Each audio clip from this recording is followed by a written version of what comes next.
Somewhere in a box of old negatives, a woman disappeared. Not slowly, not gradually, but completely.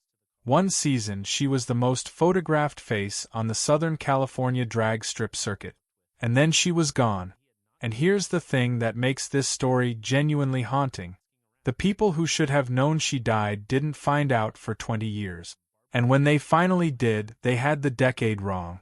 This is legacy motoring, and I spend way too much time thinking about the people drag racing forgot. If you're someone who cares about the real human stories behind the golden age of American motorsport, make sure to hit the subscribe button and give this video a thumbs up if this helps you out. Her name was Barbara Roufs. Long center-parted brown hair almost down to her waist.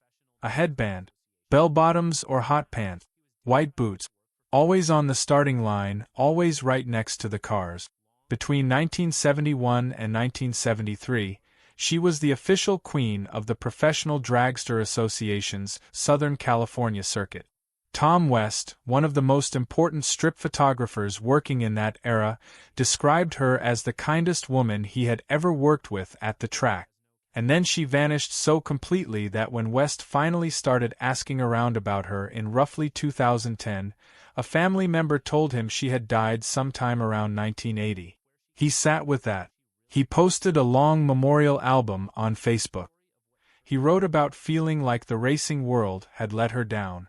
He wrote about feeling like maybe he had let her down too, because he had moved back to New York in 1973 and never gone back to check. Here's what most people don't realize. The family was off by more than a decade. Barbara had not died in 1980. She had died on the 25th of January, 1991, in Fresno County, California, age 47. She was buried at Clovis Cemetery, a few miles from where she was born and where her parents still live. And the gap between the last time anyone in the racing world saw her and the day she died was almost 18 years of complete silence. So this is the story of how a woman became one of the most photographed faces in 1970s drag racing and then walked away from it so completely that even her closest professional contact lost nearly 20 years before he found out she was gone. It's the story of where she came from and who she really was when the cameras weren't there. And it's the story of what church a racer's daughter actually comes home to when the lights go down for the last time. To understand any of this, we have to go back to what the world of Southern California drag racing actually looked like in 1971. Because the world Barbara Roufs walked into was not the world most people picture when they think about the golden age of drag racing. The golden age was the 60s. The slingshot front-engine dragsters. The wild AA fuel altereds that wouldn't go straight. The big personalities. Big Daddy Don Garlits and Don the Snake Prudhomme and Tom Mongoose McEwen all running cars that put the driver out in front of everything that could kill him. And on March 8, 1970, at Lyons Drag Strip down by the Long Beach Harbor, Garlits's transmission exploded on the starting line in Swamp Rat 13 and cut his right foot nearly in half. That single moment did more to change the look of Top Fuel than any rule change ever could. Garlits went home to Florida and built Swamp Rat 14 with the engine behind the driver. And within about 2 years, the whole sport had moved the motor backward. By 1971, when Barbara Roufs first showed up on a starting line, the rear-engine top fueler was the new normal. The funny car class with its fiberglass bodies over a nitro chassis was eating attendance away from the slingshot. Tire technology had gotten so good the cars weren't even smoking the hides anymore. They were just hooking up and going. And the look of the whole scene had shifted too. Hair got longer, shorts got shorter. The car hop and feathered trophy queens of the early 60s had given way to a different kind of woman at the strip. Women who looked like they belonged at the beach, not at a Pontiac dealership. The promoter who put all of this together in Southern California was a guy named Doug Cruz. Cruz was a former chassis builder based in Long Beach, and he had organized something called the Professional Dragster Association. The PDA wasn't NHRA. NHRA was the buttoned-up sanctioning body with the rule book and the suit. The PDA was the racer's own freelance circuit, and it ran sanctioned non-NHRA events at the Big West Coast Strip. Lyons Drag Strip in Wilmington, which was the spiritual home of West Coast Nitro. Orange County International Raceway in Irvine, which had opened in 1967. Irwindale Raceway. And Famoso up in Bakersfield. The flagship PDA event was the U.S. Professional Dragster Championship held at OCIR every year. And the centerpiece of that event was a trophy presentation by the PDA Queen, the official ambassador for the season, the woman whose face got into all the magazines and onto all the postcard. That was the job Barbara Roufs walked into. And to do justice to the woman who walked into it, we have to go back to Clovis, California in 1943. Clovis sits in the agricultural Central Valley a few miles east of Fresno. It's farm country. Almonds and grapes and dairy. Not Southern California in any sense that matters culturally. Not Hollywood, not Long Beach, not even Bakersfield. Clovis in the 1940s was a small town where people knew each other and went to church on Sunday and worked hard 6 days a week. On the 22nd of July, 1943, a woman named Thelma Ruby Riley gave birth to a daughter and named her Barbara Jean. The little girl would grow up to be photographed by some of the most important shooters in American motorsport history. But on her gravestone, she would be remembered by a name almost nobody in drag racing ever knew. Barbara Jean Heather Brown Riley Roufs. Where the Heather came from, nobody seems to know. It doesn't appear in any racing source. It's possible it was a family pet name. It's possible she used it briefly as a model name.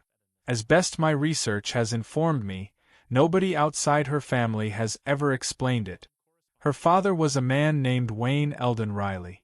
And here is where we have to be a little careful, because this is the part of Barbara's story that gets passed around the internet as established fact. And the truth is it's family lore. The story goes that Wayne Riley rode motorcycles and raced at a place called the Kearney Bowl, which was a real dirt oval out on Kearney Boulevard west of Fresno. He may have. The detail has been repeated everywhere, but I could not find Wayne Eldon Riley's name in any racing record I could check. No NHRA roster, no AMA results, no Fresno Bee report. So when we say Barbara Roufs was a racer's daughter, what we mean is she came from a household where racing was part of the family culture. Where Dad rode motorcycles. Where weekends meant going to the strip or the oval or the dirt track. That part of the story is consistent across every source. The hardware resume we have to leave open. Her mother, Thelma, was the other half of the picture, and Thelma's story is documented. She ran a beauty salon in Clovis for about 50 years. And she served as church organist at the Clovis Church of the Nazarene and at Calvary Bible and at Bullard Baptist and at Grace Baptist. 4 different churches. So when we talk about churches in Barbara's life, let's start with the literal ones. Her mother was up on the bench at 4 of them. Barbara had 3 brothers and a sister growing up. Vivian, James, Bruce, and an adopted brother named Ben Goob. The family kept a houseboat on Lake McClure for vacations. Picture this if you can. A Central Valley family of 7. Mom at the salon and the organ. Dad on a motorcycle. Houseboat on the weekends in the summer. Church on Sundays. This is the world Barbara came from. This is the church she always knew before she ever knew the strip. In 1961, when she was 18 years old, Barbara married a man named Donald Arthur Roufs. That marriage is where her famous last name comes from. In 1964, she had her first daughter, a girl named Bridget. And then for 7 years, pretty much nothing is in the record. Donald and Barbara raised Bridget. Barbara was a young mother in the Central Valley in the mid-60s. She was not yet anybody anyone outside Clovis had ever heard of. And then in 1971, Donald and Barbara divorced. She was 27 going on 28. And almost immediately, the woman who would become the most photographed trophy girl on the West Coast strip circuit started showing up at the track.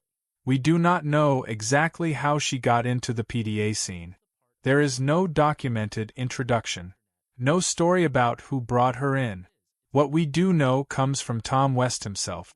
West first photographed her in 1971. By 1972, she was a regular fixture at PDA events. And by 1973, she was the official PDA Queen and the Queen of the 6th Annual U.S. Professional Dragster Championship at Orange County International Raceway. That happened fast. In about 2 seasons, she went from nobody to the face of the circuit. And the reason it happened that fast becomes obvious the second you look at the photograph, because Barbara Roufs did not look like a trophy queen from 1961. She looked like she had just walked out of a beach house in Newport. The hair was long and straight and parted in the middle. The headbands, the bell-bottoms, the tank tops and halter tops and hot pants, the white boots and the Cuban heel boot. She wasn't dressed up. She was dressed like a 1971 California woman, which meant the second she stepped onto a starting line next to a nitro funny car, she looked like the future of the whole sport. The cars had moved forward into the new era, and so had the woman standing next to them. The 2 photographers who built the surviving image of Barbara Roufs were Tom West and Steve Reyes. West shot the bulk of what we have today. The full-color portraits at OCIR, the candids on the starting line, the set pieces with the cars.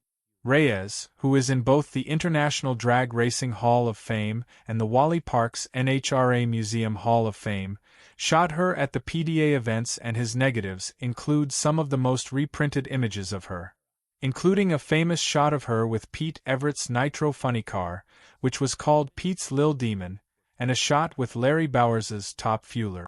Reyes still sells prints from those negatives. He has been selling them for years. The drivers she was handing trophies to at OCR and Irwindale and Famoso between 1971 and 1973 were the absolute peak generation of West Coast drag racing. Garlits when he was on the West Coast Tour. Prudhomme and McEwen. James Warren. Big Jim Dunn. Gary Beck. Pete Everett in the Lil Demon. Larry Bowers in his Top Fueler. And Shirley Muldowney was right there too. Muldowney had switched to Nitro Funny Car in 1971 after NHRA's Top Gas class collapsed, and she spent 2 ferocious years in the floppers before stepping up to Top Fuel late in 1973. So Barbara and Shirley would have crossed paths regularly at the same event. 2 women in a sport that was still about 99% men. One of them about to become the most famous female driver in drag racing history. The other about to disappear so completely that almost nobody would remember she had ever been there. Now, you might be thinking this sounds like the setup to a comeback story. Like maybe Barbara Roufs stepped back from the spotlight for a while and then returned to the world that had made her famous. And this is where it gets really interesting. Because what actually happened is almost the opposite of a comeback story. It's closer to a vanishing act. And understanding why that matters means we have to look honestly at what the PDA Queen role actually was and what it wasn't. She was not a driver. She did not have an NHRA license. She was not running a team or building a car or turning wrenches in a shop. The PDA Queen was an ambassador role, a visibility role. The kind of position that existed because the promoters understood that the cameras were going to point somewhere between rounds, and they wanted those cameras pointing at something that represented the spirit of the scene. Barbara Roufs represented it perfectly for 2 seasons, and then the season ended and the role had no off-season structure. There was no contract that brought her back the following year. There was no organization that checked on her. The PDA was a freelance circuit. When the events were done, the events were done, and the people who worked them scattered. This is where the structural reality of 1970s motorsport becomes important. Because in modern racing, the hospitality infrastructure around a series creates a kind of community that persists between events. There are sponsor obligations and social media presences and fan club structures and all of the apparatus of continuous visibility. In 1973, there was none of that. There were photographers who showed up at races, and there was a promoter who organized the events, and there were magazine editors who ran the photographs, and when the season was over, those relationships went dormant. Tom West moved back to New York. The magazine editors moved on to the next season's cars, and Barbara Roufs went back to Clovis. The PDA photographs from 1973 are some of the most striking images of the whole era. Barbara at OCR. Barbara on a starting line. Barbara with a trophy. Barbara laughing with a driver. Barbara just standing there with the heat shimmer coming off the asphalt behind her. That summer she was 29 years old, and by the time fall came around she had a second child on the way. A daughter who would be named Jet. The identity of the father is not documented in any source I could find. The eventual surname Doherty implies another partner came into her life after the divorce from Donald Roufs, but there is no marriage record I could surface, so we have to leave that part of her personal life where it sits, private, the way her family has chosen to keep it. And then in the second half of 1973, something happened that the historical record does not explain. She stopped. She walked away from the strip.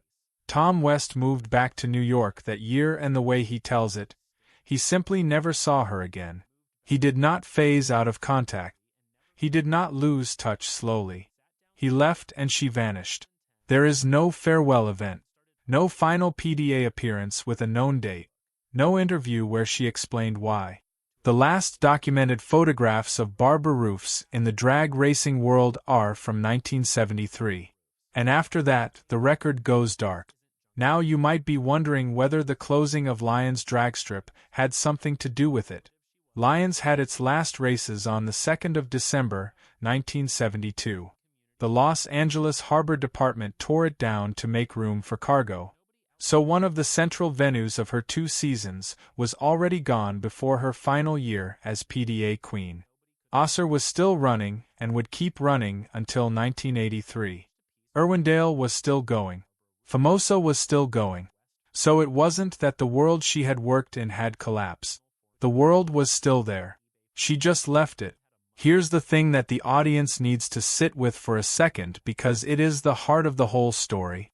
From the fall of 1973 to the day she died in January of 1991, there is essentially nothing in the public record about Barbara Roufs.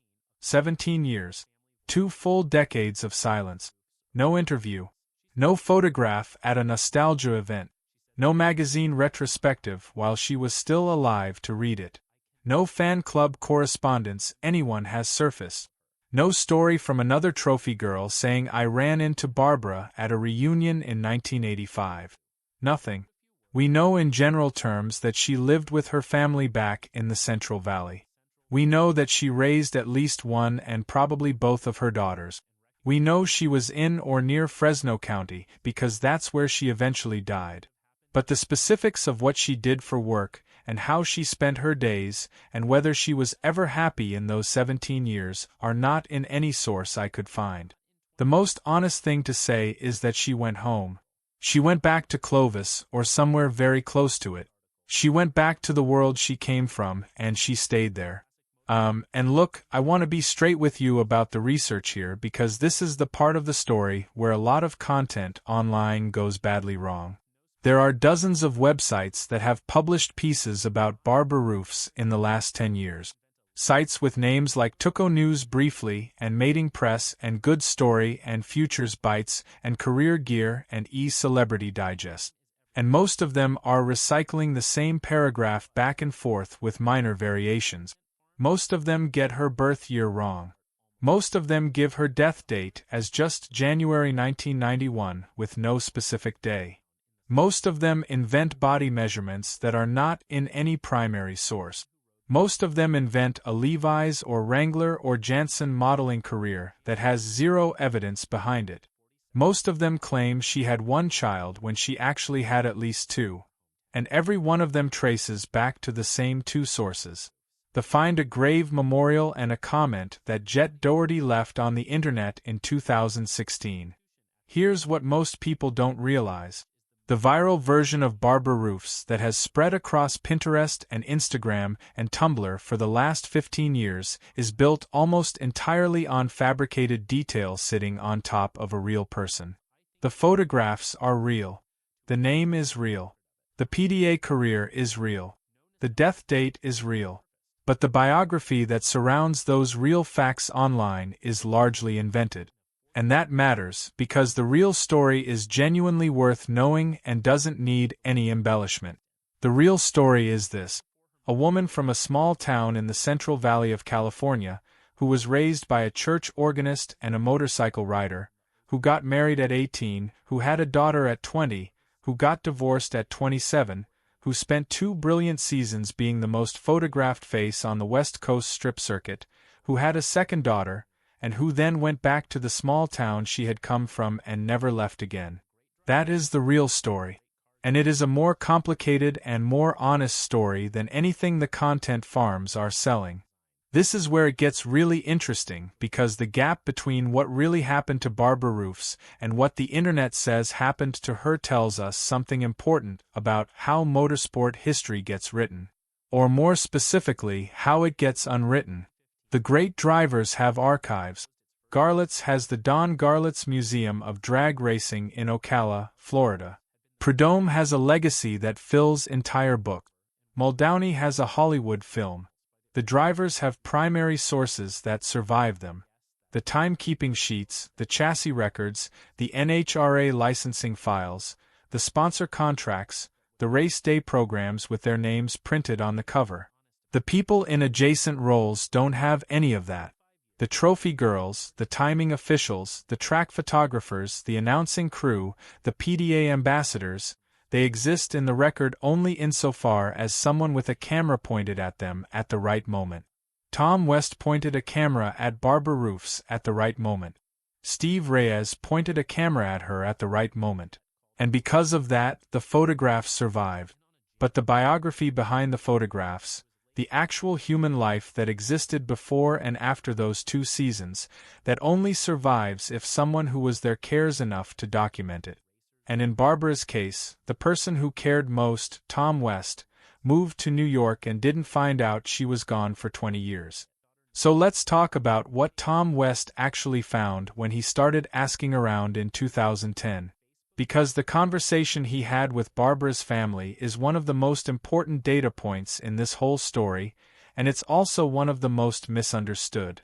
The family told him she had died around 1980. They thought. Not they knew, they thought.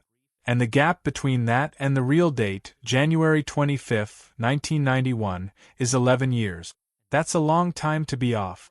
And the most likely explanation for it is simply that Barbara had been so absent from any public life for so long that even her extended family had lost track of exactly when she had stopped being present in the way they expected her to be present. She had been gone from the public world since 1973. She had been gone from the track world since 1973. And by 1980 she had been gone from that world for 7 years. To someone who had last interacted with her in a racing context, 1980 might have felt like the last time they had a clear sense of where she was and what she was doing. So when West called and asked, the honest answer was we're not sure, sometime around then, we think. The actual death record, the California Death Index entry that the Find a Grave Memorial is built on, gives the date as January 25, 1991. It gives the county as Fresno. It gives the cause as consistent with the family's eventual confirmation that she died by suicide. And it gives the age as 47. Those are the hard facts. Everything else is inference or family lore or content farm fabrication. Now here's the part of the story that I think deserves more attention than it has gotten anywhere online. After West posted the memorial album and wrote the long caption about feeling like the racing world had let her down, a woman left a comment identifying herself as Barbara's daughter. Her name was Jet Doherty. She was approximately 43 years old when she wrote this. She had grown up without her mother since she was 17. And the comment she left is essentially the only living family voice we have in the public record about who Barbara Roufs really was as a person rather than as a photograph. Jet wrote that her mother was well known and loved. She wrote that that beautiful knockout of a woman is my mother. She wrote that she could not tell you how surprised she was to see these photos published of her. And she said she would be so proud. She said those were some of her best moments in life. some of her happiest days. She said her mother lived a fascinating life. Unfortunately, she lived a very short life. And then she wrote the sentence that I think gets closest to what Barbara might have actually wanted from the photographs. She said, "I know this would be very exciting for her to see that she is on the World Wide Web, her biggest dream to come true, everybody gets to see her beauty." Look, read that sentence twice if you have to. Her biggest dream to come true. Everybody gets to see her beauty.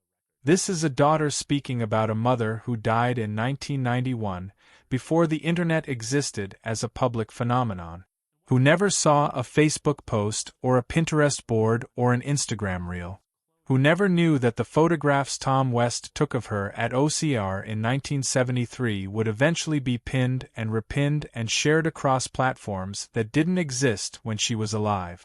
Jet is telling us that her mother cared about being seen, that the visibility mattered to her, that the photographs mattered to her, and that she would have found something genuinely meaningful in knowing they had found an audience. Jet's granddaughter, Crystal Doherty, showed up in the comment thread too. She wrote a few words noting her resemblance to the woman in the photographs. 3 generations of one Central Valley family found themselves looking at a stranger's Facebook album and recognizing it as the lost center of their own life. A grandmother they had lost when they were children or before they were born. A great-grandmother they only knew through old negative. And here is the thing that should have happened next and didn't. A mainstream motorsports outlet should have picked up that comment thread and turned it into a proper feature. Haggerty. Hot Rod. Drag Illustrated. Competition Plus. Somebody with the editorial muscle to sit down with Jet on the record and ask her about growing up without her mother, and about what she knew of Barbara's racing years, and about what it felt like to find those photographs on the internet decades after her mother was buried. And to sit down with Tom West on the record and ask him to describe those 2 seasons at the PDA events and what Barbara was actually like to work with, and what moving back to New York in 1973 felt like in retrospect. And to sit down with Steve Reyes and ask him to put the PDA Queen role in its proper context within the larger history of Southern California strip photography. As best my research has informed me, no such feature has ever been published. Not in 2016 when the comment first appeared. Not in the 10 years since. The biggest names in classic motorsport journalism have walked past this story for a decade. And what filled the vacuum instead was the content farm flood I described earlier. Dozens of sites recycling the same paragraph with the same invented details, the same fake modeling career, the same wrong birth year, the same invented body measurement, the same reduction of a complicated human life to a listicle. Here's what most people don't realize about how motorsport history actually worked. The things that get documented are the things that somebody with institutional resources decided were worth documenting at the time. The drivers got documented because the sanctioning bodies kept records and the manufacturers kept records and the journalists covered the races and the timekeeping sheets went into archive. The adjacent roles got documented only by accident, by a photographer who happened to be in the right place, by a forum thread that happened to preserve a conversation, by a daughter who happened to find a Facebook post and leave a comment.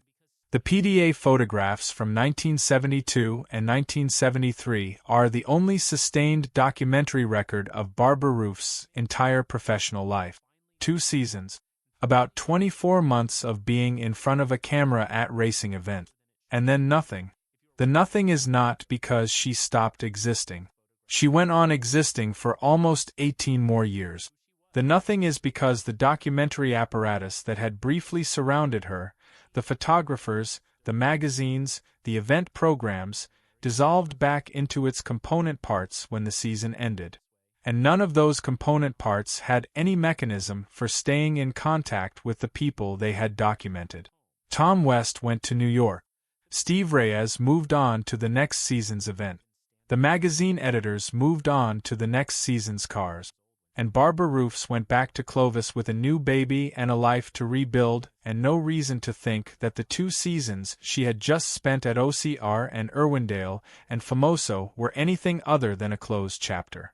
Because for her they probably were a closed chapter. The strip had been a world she had walked into during a specific and painful transition in her personal life. The divorce from Donald Roufs happened in 1971. She showed up on the starting line in 1971. Those 2 things are probably not unrelated. When you are rebuilding your identity in your late 20s after a marriage ends, you try things.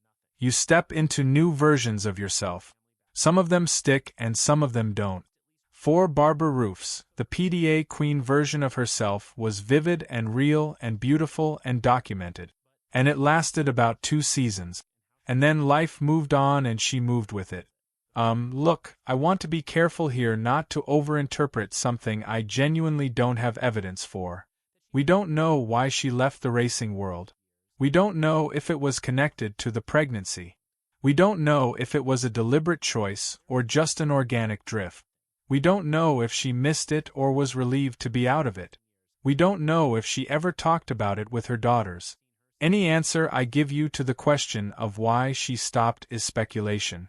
And I would rather give you honest uncertainty than confident fabrication. The content farms have given you enough confident fabrication. What I can tell you is what the Central Valley offered her that the strip circuit didn't. It offered her family. Her mother, Thelma, was still in Clovis running the salon and playing organ at 4 churches. Her father, Wayne, was still there. Her brothers and sister were still there. And now she had 2 daughters to raise and presumably a need for the kind of support network that you can only get from people who have known you since before you were somebody's trophy queen. The Central Valley was the support network. Clovis was the support network. That's where she went. Now I want to shift to something that I think is genuinely underdiscussed in everything that has been written about Barbara Roufs online, and that is the question of what the PDA Queen role actually meant to the women who filled it. Because the internet discussion of Barbara Roufs tends to frame her entirely in terms of how she appeared to the men who photographed her and the men who attended the races. The long hair, the hot pants, the white boot, the aesthetic, the look. And that framing is not wrong, it's just incomplete. Here's the thing. The PDA Queen was an actual job with actual responsibilities. She was the public face of the circuit. She presented trophies to the class winners. She appeared in promotional materials. She was the person journalists photographed when they needed a human element to accompany the car photography. And she did all of this in an environment that was, as I said earlier, about 99% male. She was working alongside drivers and crew chiefs and team owners who had spent their entire professional lives in a world where women were spectators or wives or decorative additions to the starting line. And she was doing it not as a driver, not as a crew member, but as a professional representative of the organization. That required a specific kind of social skill. The ability to be present and warm and cooperative without being pushed into a role that was smaller than the one she was actually filling. Tom West, who worked with her across multiple events over at least 2 seasons, specifically remembered her cooperativeness and her kindness. Those are not accidental qualities. Those are professional qualities. She was good at the job because she understood what the job actually required. She understood that the camera was a tool, and that being in front of it effectively was a skill. And she had that skill in full. The photographs prove it. You don't end up in 30-year-old negatives that go viral on Pinterest by accident. You end up there because you knew exactly what you were doing every time you stepped onto a starting line. This is where it gets really interesting, because the version of Barbara Roufs that the internet has constructed is essentially passive. She was beautiful, she was there, the camera found her, the photographs happened. But the version of Barbara Roufs that the actual evidence supports is active. She chose to be there. She was good enough at being there that Tom West specifically sought her out across multiple events. She was recognized by the PDA as the right face for their flagship championship. She earned the role. And when she chose to stop being there, that was also an active choice. The strip didn't lose her. She left it. There's a difference, and it matters. Somewhere in the middle of 1973, a 29-year-old woman from Clovis looked at the world she had built over the previous 2 seasons and decided it wasn't the world she wanted to be in permanently. Or maybe she didn't decide anything at all. Maybe she just had a baby and went home and the seasons kept changing and she never went back. Both of those things can be true simultaneously. People don't always leave the rooms they've been in through a grand exit. Sometimes they just stop coming back, and one day you look up and realize they haven't been there for a year, and then another year goes by, and then it's been 5 years, and then 10, and by then the absence has become so complete that it feels like it was always going to be that way. That is almost certainly what happened between Barbara Roufs and the PDA world. Not a dramatic goodbye. Not a decision made at a single moment. Just life moving in a different direction and the strip receding in the rearview mirror 1 season at a time until it was too far back to see clearly. And by the time Tom West moved to New York in 1973, the receding had already been happening for months. He didn't notice because he was leaving too. And when he finally looked back in 2010, both of them had been gone so long that the distance felt like a different country entirely. So let's come back to the question this whole story is built around. Because I've been circling it since the beginning and it's time to land on it directly. What church did Barbara Roufs come home to? The framing I started with, the idea that she came home to the strip, the only church she ever knew, sounds poetic. It sounds like the right ending for a story about a woman who belonged at the track and eventually found her way back to it. But it doesn't survive contact with the evidence. There is no record of Barbara Roufs at any nostalgia drag racing event after 1973. There is no photograph of her at a strip reunion. There is no interview in a classic car magazine from the 80s or 90s. Tom West, who posted a memorial to her on Facebook and who would have been the person most likely to know if she had come back to the racing world, says he never saw her again after 1973 and thought she had been dead for a decade before he found out the real date. If she had come back to the strip in her last years, she did it without leaving any trace that anyone who was actually part of the strip world has ever found. The much more honest answer, and the one the research actually supports, is that the strip was never her church in the first place. The strip was a detour. A vivid, beautiful, documented 2-season detour that happened during a specific and turbulent transition in her personal life. And the church she came home to was the one she had been born into. Clovis. The Central Valley. The world of her mother's salon and her mother's organ bench, and the houseboat on Lake McClure and the cemetery on the edge of town, where she was eventually laid to rest. That was always the church. The strip was the visiting denomination she tried for 2 seasons, while she was figuring out who she was after the first version of her adult life ended. And when she figured it out, she went home. Now, you might be thinking, well, that's a sad story. And look, it is and it isn't. Here's the thing about the last 17 years of Barbara Roufs' life that we genuinely don't know. We don't know if they were unhappy. We don't know if she was struggling the whole time or if the struggle was concentrated at the end. We don't know if she found peace in the small life or if she ached for the bright one. We don't know if raising Bridget and Jet felt like the most important thing she ever did or if it felt like a consolation. We don't know any of these things because nobody documented them and the family has kept them private, as they have every right to do. So we cannot say the last 17 years were sad. We can only say they were quiet. And quiet is not the same as sad, even though in a story like this one it's tempting to read it that way. What we can say is that the ending was hard. January 25, 1991. Fresno County, California. 47 years old. The cause of death is what it is, and I named it earlier, and I'm not going to dance around it. She died by suicide. And if you or someone you know is struggling right now, the 988 Suicide and Crisis Lifeline in the United States is available 24 hours a day by phone or text at 988. Please use it. Help is there. Barbara was buried at Clovis Cemetery, a few miles from where she was born. Her mother, Thelma, who played organ at 4 churches and ran the salon for 50 years, lived another 14 years and died in 2005. Her daughters, Bridget and Jet, went on with their lives. Jet became a grandmother. Her granddaughter Crystal noticed she looked like the woman in the old photograph. 3 generations of women carrying the shape of Barbara Roufs' face into a future she never got to see. And then Tom West sat down in front of his old negatives in 2010, and something that had been buried for 17 years started climbing back toward the surface. He posted the photograph. He wrote the caption. He said he felt like the racing world had let her down. He said he felt like maybe he had let her down too. And the internet found the photographs the way the internet finds things, algorithmically, recursively, without any particular intention or direction. The 1971 California beach house aesthetic landed in the visual culture of the 2010s, and suddenly a woman, who had been gone for 20 years, was being pinned and repinned and shared across platforms that would have seemed like science fiction to anyone standing on the OCIR starting line in 1973. Here's what most people don't realize about what happened next.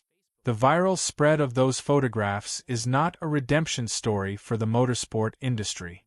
It's an indictment of it. Because if the industry had been paying attention, if Haggerty or Hot Rod or Drag Illustrated had picked up the story when Jet's comment appeared in 2016, there would be a proper archive of Barbara Roufs' life and legacy by now. There would be a recorded interview with Jet talking about her mother. There would be a career retrospective written by someone who actually did the archival work.